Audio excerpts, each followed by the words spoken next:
more insight into the NATO summit, Aurel Braun joins us now via Skype. Aurel's a professor of international relations and political science at the University of Toronto. Welcome back to our program. Thanks very much. Thank you. Let's talk about NATO today and the goal of this week's meeting. Clearly, Ukraine is taking center stage. It was at the top of the list.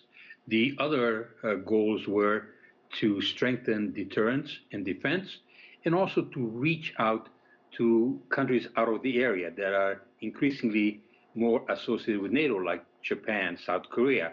So these are long-range strategic goals. It involves also the mobilization of the resources that NATO has. It is now made up of 32 countries. No other grouping in the world has as large an economic footprint or anywhere as large as a trade footprint. And so we are seeing a process, and Russia is involved in a conflict now that has taken a lot of lives on both sides, and there's a rather short window to have a strategic victory on the ground or to reach some kind of peace agreement. So how much closer now? Because we heard that it is on an irreversible path toward membership. So how close is Ukraine to its NATO membership? And do you think there's any downside? There has been some concern from other nations. It is not nearly as close as Ukraine would like to get. The language is encouraging. They talk about an irreversible move towards membership in NATO by Ukraine. But there is no firm timeline. This is what Ukraine wanted. And so they are dependent on all the members agreeing. NATO reaches decisions on the basis of consensus, so any one member can veto it. We saw how difficult it was to get Sweden especially into the alliance. The leaders of Turkey and of Hungary held out for a very long time. Eventually, they conceded after they received all sorts of concessions from the alliance. So it is a long road for Ukraine, but at the same time, NATO is pushing more aid into Ukraine. They are upping their capacity in NATO states to produce more weapons, to produce more ammunition. So in the long run, the prospects for Russia are rather bleak. Russia at the moment is winning some small tactical victories at great cost. But in the longer run, Russia, with a population of 143 million, pitted against this huge organization with 1 billion people, astonishing resources, I don't think time is on Russia's side unless they manage to do something within the next few months. Okay, so let's look at where things stand now. We know that Ukraine is going to get F-16s that it's wanted for some time to combat bombers moving into the area, other things like that. And so there is right now this sense of unity, but it's, I think you pointed out, very importantly, it just takes one nation to say, no, we don't want this, and it won't happen. So is there a clear sense of unity among NATO members when it comes to Ukraine?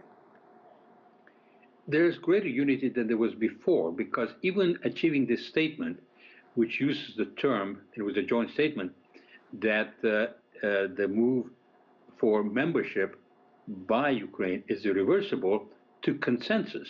So it shows that there has been some give on the part of Hungary and of Turkey, which have been much more reluctant, especially Hungary. Hungarian leader Viktor Orban has very strong personal relations with Vladimir Putin. And also when we see all the other elements on the ground, that there is going to be a special body unit set up outside of Ukraine that will coordinate aid to Ukraine, that there's a commitment for 40 billion euros to Ukraine, that there are certain types of weapons that are now coming into Ukraine. But there's a long way to go, because the NATO states have been very slow in mobilizing their military resources. They have been very slow in sending the kind of weapons, including the F-16s, that Ukraine wanted. And it takes time to train pilots. And even if you want to send more planes, you need to have pilots trained. And they have been rather slow in the case of NATO. So the long-term picture, provided that Ukraine survives, is very favorable to Ukraine. Short-term picture is risky. Okay, Aurel, we only have about a minute left. I think this is an important question. Who's going to lead the U.S. next? Because if it's Trump, what is that going to mean for NATO? We heard him when he was president last time saying that, quote, NATO nations were not paying their fair share. Well, there is no bill per se. There is this promise or goal to pay 2% of GDP, but he makes it sound like almost like a parking ticket or something like that. So clearly there is a wedge between Trump and NATO nations. He also said he would stand by if Putin wanted to attack NATO nations that weren't paying their fair share. So what kind of inflammatory talk, what does this do for NATO? Psychologically, it certainly does not help. The former president was bombastic and provocative, but his feelings that the other members of NATO had to step up, pay a larger share, that was something that was part of the American consensus. At the same time that Mr. Trump was saying all these favorable things seemingly to Russia, during his presidency, he very sharply increased American defense spending. He also tremendously increased the output of fossil fuels, which lowered the price of energy.